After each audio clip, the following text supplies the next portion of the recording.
The SPY-1B radar aboard USS Mobile Bay never stopped rotating. It didn't have to.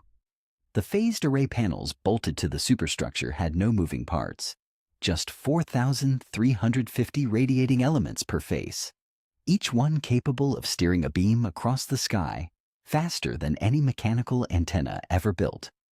Inside the Combat Information Center, 3 decks below the bridge, the air was cold enough to raise goosebumps on bare skin.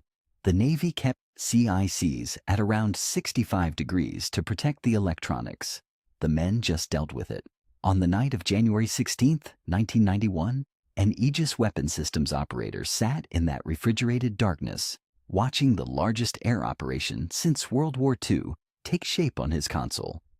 Green phosphor contacts, hundreds of them, crawled across the display in organized streams heading north toward Iraq.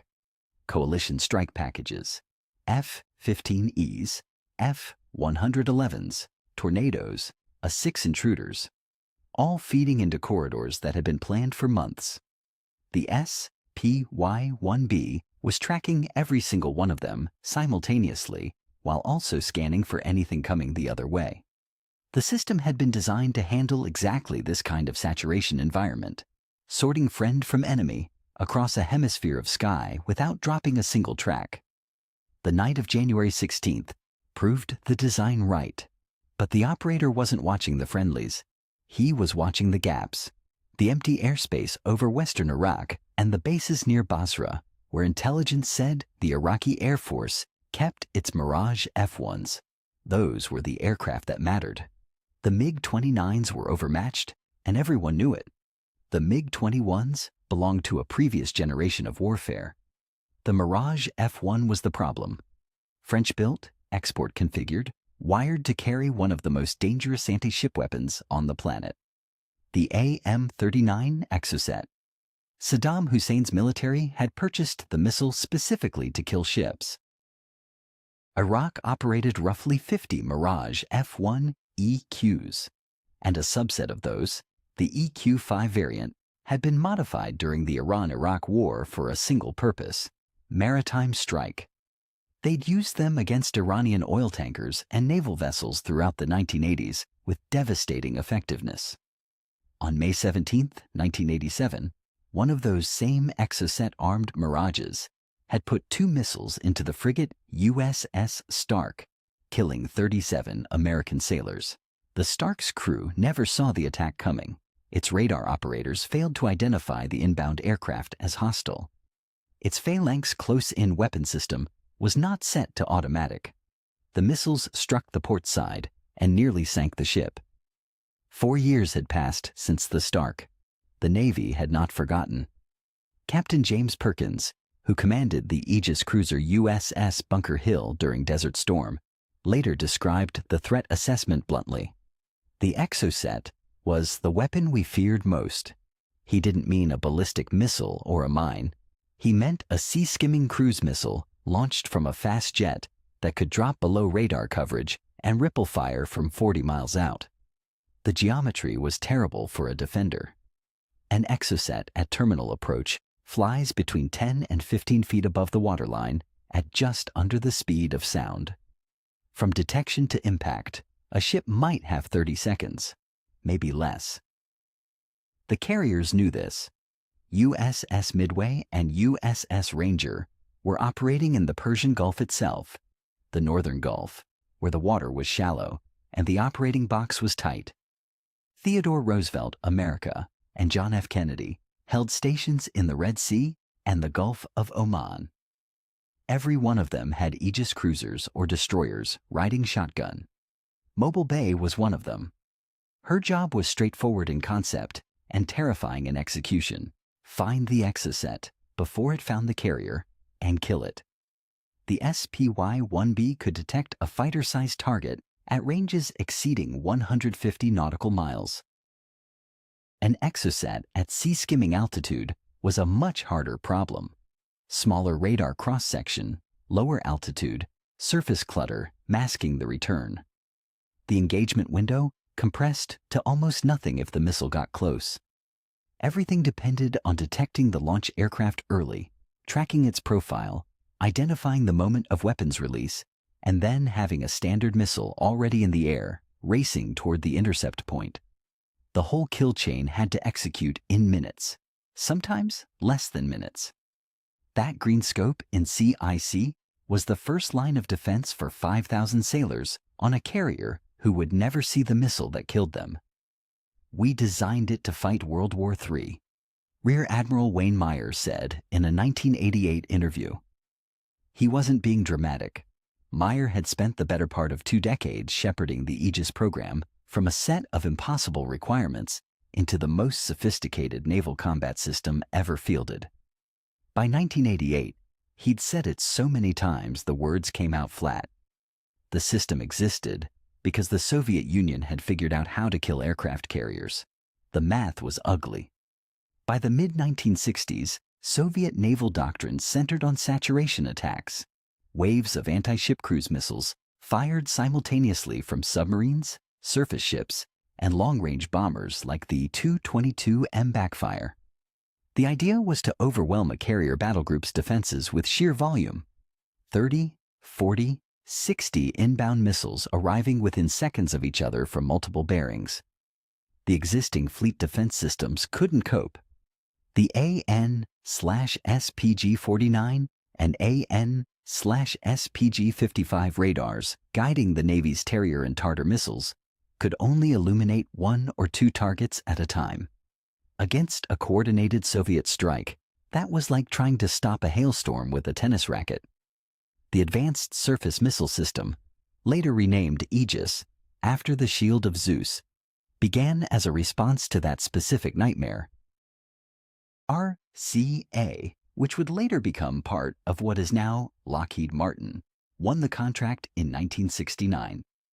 The core innovation was the SPY-1 phased array radar, a system that could track hundreds of contacts and guide missiles to multiple targets simultaneously without physically moving. No rotating antenna, no mechanical limitations on tracking speed, just electronically steered beams jumping from target to target thousands of times per second. The radar and the fire control computer were integrated so tightly that the system could detect a threat, classify it, assign a weapon, and launch, all without a human hand touching anything. The designers called this automatic special mode. In practice, it meant the computer could fight the ship faster than any crew could. USS Ticonderoga, CG-47, commissioned in January 1983 as the first Aegis cruiser. She was built on a Spruance-class destroyer hull, which caused problems.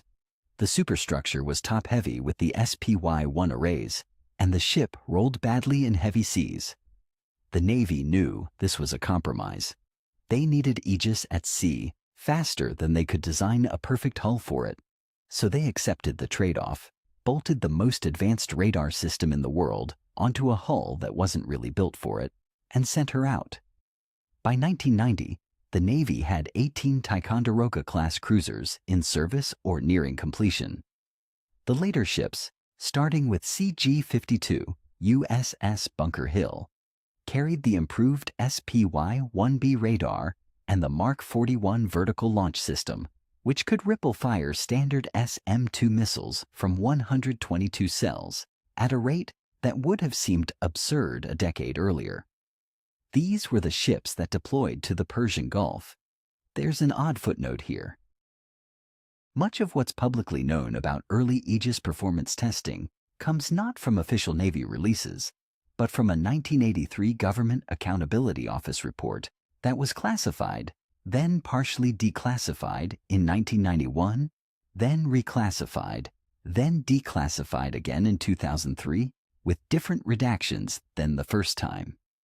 A defense analyst named Norman Friedman tracked the document through 4 separate FOIA requests over 11 years before obtaining a version that contained the original test data from the Norton Sound trials, the converted seaplane tender the Navy used as a floating test bed in the late 1970s. Friedman noted that the version released in 2003 actually contained paragraphs that had been redacted in the 1991 release, suggesting the classification reviewers in different eras couldn't agree on what was sensitive. What the test data showed. During live-fire exercises against drone targets simulating Soviet cruise missile profiles, the Spy-1 maintained track on every target in every run. 0 lost tracks. The system worked exactly as advertised, which almost never happens in defense procurement.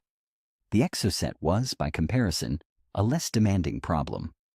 Soviet cruise missiles, like the P-700 Granite, flew at Mach 2.5 and executed terminal evasive maneuvers. The Exocet flew subsonic, followed a predictable sea-skimming trajectory, and didn't jink. An Aegis system designed to handle the hardest anti-ship missiles ever built was now being asked to stop something slower and far dumber. On paper, the mismatch favored the defender overwhelmingly. On paper. The Persian Gulf wasn't the open ocean. It was a bathtub, shallow and crowded with commercial shipping, hemmed in by coastlines that created radar clutter the SPY-1 had never been calibrated against. The system had been tested against Soviet-style attacks in the deep Pacific. Nobody had tested it in a confined waterway where a Mirage F-1 could pop up from behind an oil platform 30 miles away and be at launch range before the track even stabilized. The Exocet missile weighed 1,543 pounds fully loaded. Most of that was propellant and a 364-pound high-explosive warhead designed to punch through the hull plating of a warship and detonate inside the superstructure. The French engineers at Aerospatiale had built it to be simple, a fire-and-forget weapon that required almost nothing from the pilot once launched. Lock the target with the aircraft's agave radar, confirm the solution, press the button. The missile dropped from the pylon. Its solid rocket booster ignited for 2 seconds to get it up to speed. Then a sustainer motor kicked in and carried it to the target at Mach 0.93.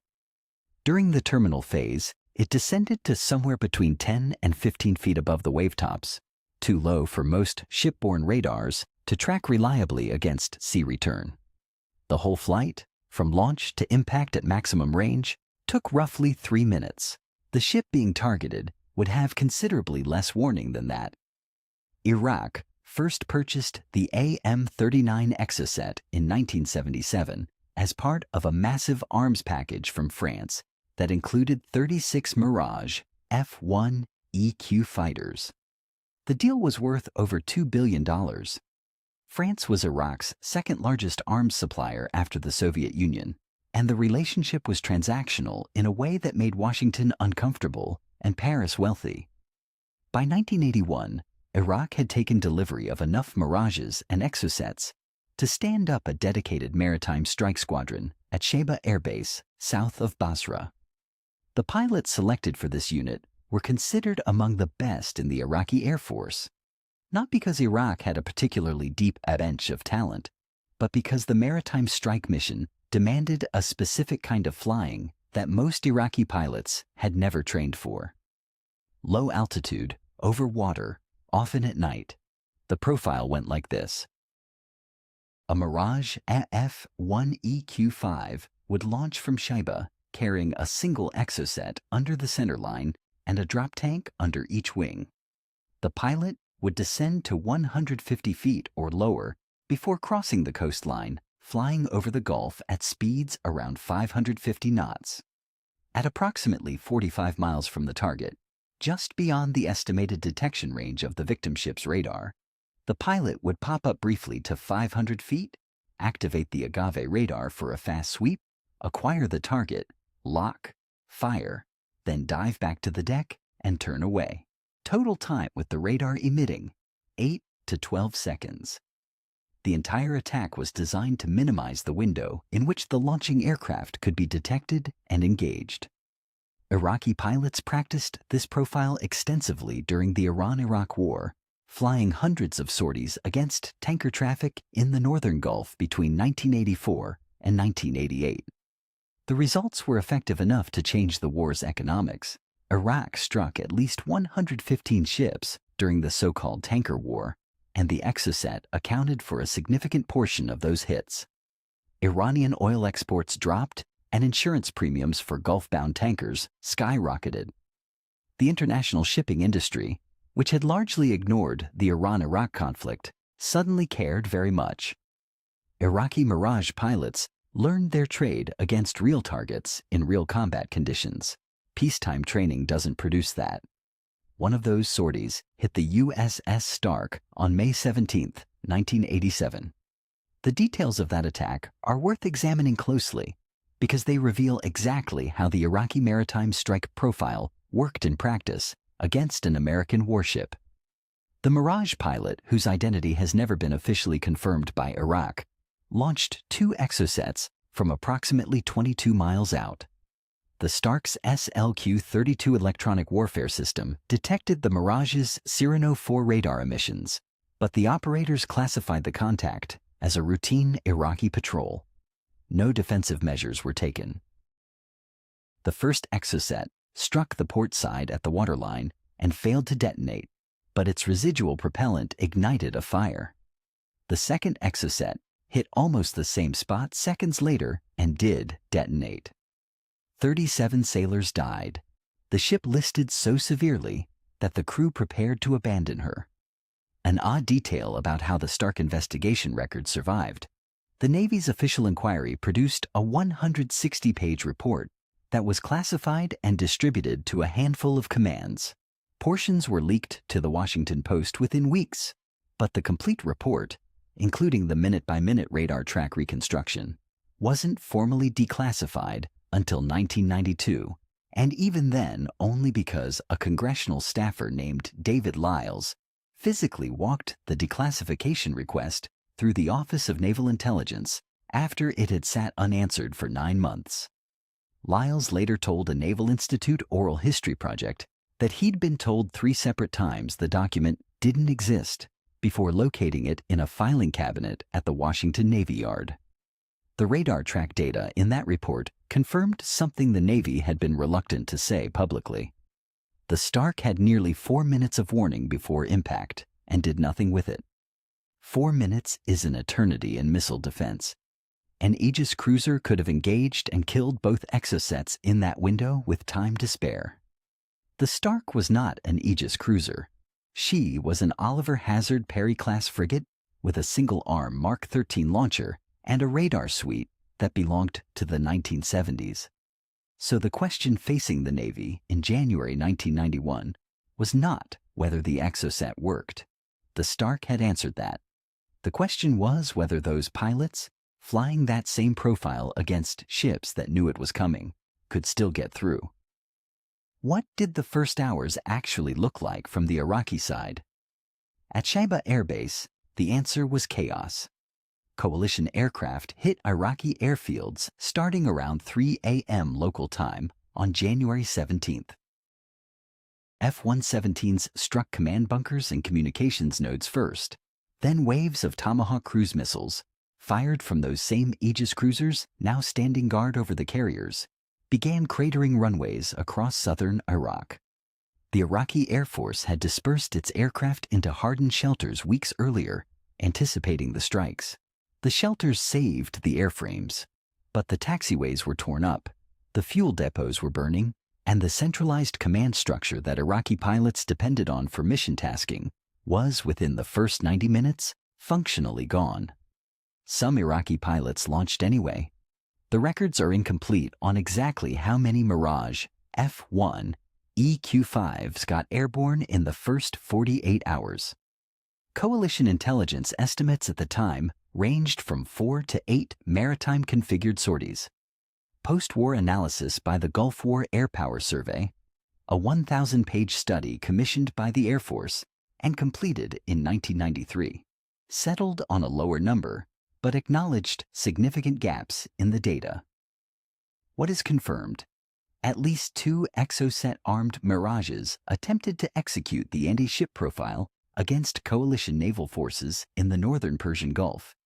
During the opening days of the war, the pilots who flew those sorties were threading a needle that had gotten impossibly small. To reach launch range against the carriers, a Mirage had to cross a coastline that was now monitored by E-2C Hawkeyes, E-3 AWACS, and every surface radar in the battle group. From there, 80 to 100 miles of open water at low altitude, with Combat Air Patrol F-14s and F-A-18s specifically briefed on the Exocet threat, hunting for exactly this profile. And at the end of that run, the pilots still had to pop up, get radar lock, fire, and survive the egress. The Aegis cruisers picked them up almost immediately. USS Bunker Hill, stationed in the Northern Gulf as part of the Midway Battle Group's screen, detected the first Iraqi aircraft heading south toward the water at a range that remains classified, but which Captain Perkins later described as well beyond what the Iraqis thought we could see. The Spy 1B was tracking the contact while it was still over Iraqi territory. The weapon system evaluated the track automatically: speed, altitude, heading, radar emissions, and the Aegis computer classified it as hostile before the aircraft crossed the coastline. A standard SM-2 missile was assigned to the track. The firing key was enabled. The decision to shoot now rested with one officer in CIC, but the technology stopped at the trigger. The rules of engagement required positive hostile identification before a ship could fire. Aegis could track, classify, evaluate, and recommend, but it could not pull the trigger on its own. Not in this war, not with hundreds of friendly aircraft filling the same airspace. The operator watching that green phosphor contact crawl south had to be certain. Absolutely certain. Because if that track was a coalition aircraft that had drifted off its assigned corridor, an F-111 with a malfunctioning transponder, a British Tornado running late, then the SM-2 would kill Allied aircrew. The weight of that sat on one person in a dark room at 65 degrees. The contact continued south. It descended. The altitude profile matched the Exocet attack template exactly. The same pop-up and brief radar emission, the same dive back to the deck that Iraqi pilots had practiced for a decade against Iranian tankers. Electronic warfare operators aboard Bunker Hill detected agave radar emissions consistent with a weapons lock. At that point, the identification was no longer ambiguous. The Mirage was executing its attack run. What happened next unfolded in seconds. Combat Air Patrol fighters, an FA-18 section already vectored toward the contact by the E-2C, engaged the Mirage before it reached Exocet launch range. The Iraqi pilot never fired. Whether he was shot down or broke off and fled back toward the coast depends on which source you read. The Gulf War Air Power Survey says the aircraft was destroyed. At least one Navy after-action report from the battle group describes the contact as turned away and lost in ground clutter. The records don't fully agree. No Exocet reached the water. Not that night. Not any night. Across the entire 43 days of Desert Storm, not a single AIM-39 Exocet missile successfully launched against a coalition warship. The layered defense, AWACS detection, fighter intercept, Aegis tracking, point defense missiles collapsed the attack window to zero. Iraqi Mirage pilots who had spent years perfecting their profile against undefended tankers found themselves flying into a wall of sensors so deep that they were tracked from the moment their wheels left the runway. Captain Perkins put it simply in a post-war debrief. They never had a chance. We saw everything. 14 surface combatants formed the anti-air screen protecting the 6 carriers operating in the Persian Gulf and Northern Arabian Sea during Desert Storm. Of those 14, 7 were Aegis-equipped Ticonderoga-class cruisers. The other 7 were older ships, Belknap-class, Leahy-class, Virginia-class, carrying radars and fire control systems designed in the 1960s. The Navy positioned them deliberately. Aegis cruisers closest to the threat axis, older ships behind them. If anything got through the first ring, the second ring would have a shot. If anything got through the second ring, the carrier's own Sea Sparrow launchers and Phalanx CIWS mounts were the last option. Nobody wanted to test that third ring.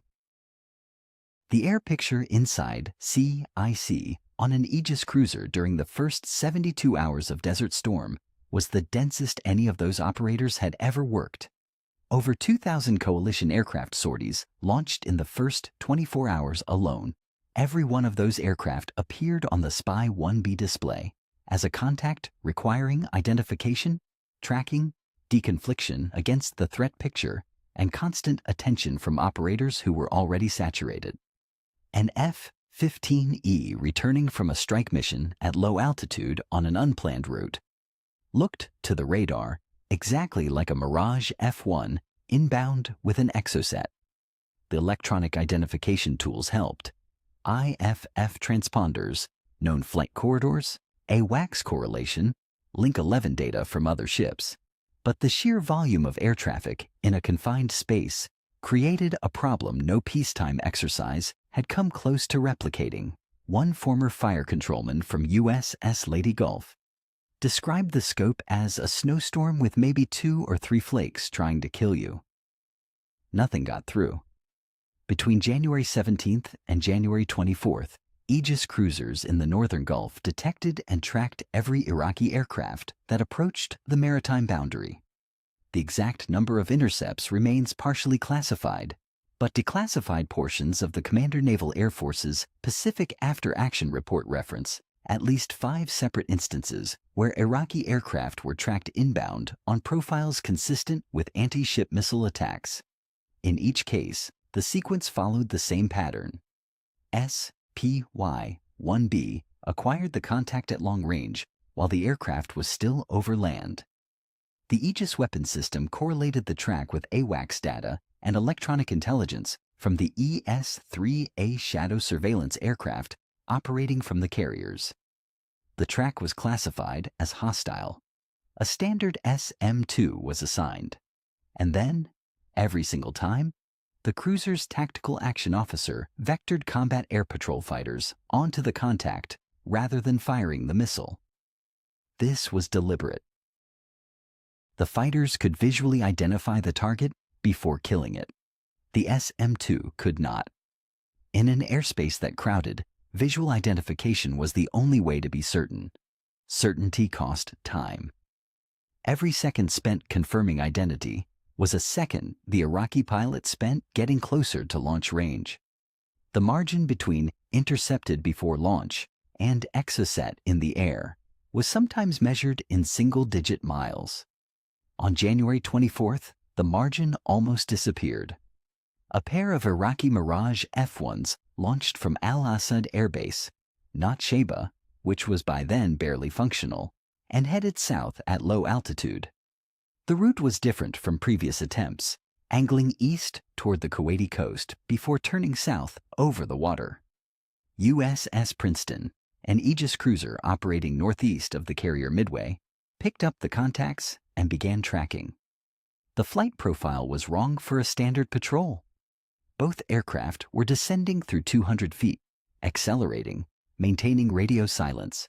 Princeton's electronic warfare suite detected no radar emissions from the Mirages yet, which meant they hadn't activated their agave sets.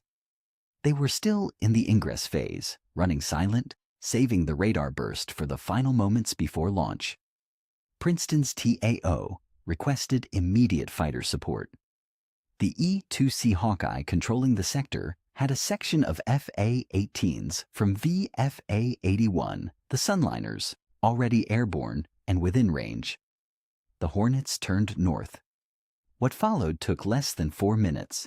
The lead F/A-18 pilot acquired the first Mirage on radar at 32 miles, closed to visual range, confirmed the aircraft type, and fired an AM-7 Sparrow. The Mirage broke hard left and dove for the water. The Sparrow tracked it down. The second Mirage, and this is the part that tightened stomachs in Princeton's CIC, had already begun its pop-up. The SPY-1B watched the altitude spike to 450 feet. The agave radar came alive. The electronic warfare operators called it out. For roughly 6 seconds, that Mirage had a radar picture of coalition ships. 6 seconds was not enough. The pilot needed 8 to 12 for a reliable lock, and the wingman's A-18 was already inside AIM-9 range. A sidewinder ended it. The Mirage went into the Gulf trailing fire, 38 miles from the nearest coalition warship. No missile had left its rail. Aboard Princeton, the SPY-1B had tracked both Mirages from 147 miles out. It had maintained continuous track through their low-altitude ingress, through the clutter of the Kuwaiti coastline, through the pop-up maneuver. The system had assigned weapons, calculated firing solutions, and held ready to engage if the fighters failed. The fighters didn't fail, but the backup was there. Humming in the dark, 4 million watts of directed energy, holding track on everything that moved. The after-action reviews kept coming back to that 6-second window. 6 seconds of agave emissions, 38 miles from the screen.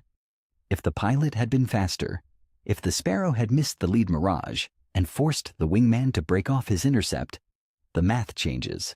An Exocet launched at 38 miles would have reached the nearest ship in just over 2 minutes. Princeton would have had time to engage it. Probably. The SM-2 was built for exactly that shot, but probably is not the word anyone wanted associated with carrier defense. The Gulf War produced exactly one iconic naval image, and it wasn't Aegis. It was a Tomahawk cruise missile climbing out of the darkness from the deck of USS Wisconsin, trailing a column of white exhaust against the night sky. CNN ran that footage on a loop. The smart bomb videos came next. Laser-guided munitions threading ventilation shafts, bridges dropping into rivers span by span. Then the F-117, angular and alien, the stealth fighter that supposedly won the war single-handed. By the time the victory parades rolled through Washington in June 1991, the public narrative of Desert Storm had calcified around air power, precision strike, stealth technology, the revolution in military affairs. The ships that had stood between Iraqi Exocets and 5,000 sailors on each carrier deck didn't make the highlight reel. This is not an accident of media coverage. It's a function of what Aegis actually did. The system's job was to make nothing happen. No impacts on any hull, no sailors in the water. Success meant an absence. The Exocet that never reached the water, the 6-second radar window that closed before it opened wide enough to matter. That kind of success doesn't photograph well. You can't put every Iraqi maritime strike sortie detected and neutralized before weapons release on a bumper sticker. The Tomahawk footage gave people something to watch. Aegis gave them nothing. The Navy's own public affairs apparatus struggled with this. How do you brief Congress on a system that worked perfectly by ensuring there was nothing to show for it? The crews knew, aboard Princeton and Bunker Hill and Lady Gulf and Mobile Bay, the men who had stared at those scopes for 43 straight days understood what they'd done. They had operated a weapon system designed to fight the Soviet Navy's massed anti-ship missile attacks. Sandbox, shipwreck, sunburn, the big supersonic killers that would come in waves of 20 or more. And they had used it against a handful of subsonic exocets carried by pilots who couldn't even get to launch range.